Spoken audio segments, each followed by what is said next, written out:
যেই বাজেটে মদের দাম বাড়ানো হয়, যেই বাজেটে সিগারেটের দাম বাড়ানো হয়, সেই বাজেটও বিরোধী দলের পছন্দ নয়। তাদের উদ্দেশ্য একটাই, মানুষকে বিভ্রান্ত করা।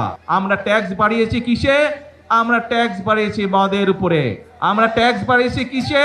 আমরা ট্যাক্স বাড়িয়েছি সিগারেটের উপরে, যা মানুষের জন্য ক্ষতিকারক। কিন্তু আমরা সামাজিক মাধ্যম সহ বিভিন্ন নিউজের মধ্যে দেখলাম একটি খবর। সেই খবর?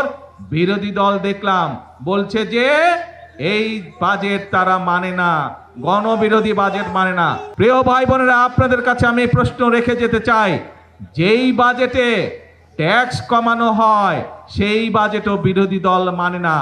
যেই বাজেটে মদের দাম বাড়ানো হয়, যেই বাজেটে সিগারেটের দাম বাড়ানো হয়, সেই বাজেটও বিরোধী দলের পছন্দ নয়।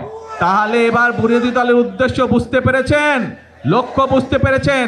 তাদের লক্ষ্য বা উদ্দেশ্য দেশের মানুষের পাশে দাঁড়ানো নয়। তাদের উদ্দেশ্য একটাই, তাদের লক্ষ্য একটাই, সেটা হচ্ছে দেশের মধ্যে একটি অস্থিতিশীলতা, অশান্তি তৈরি করা, মানুষকে বিভ্রান্ত করা।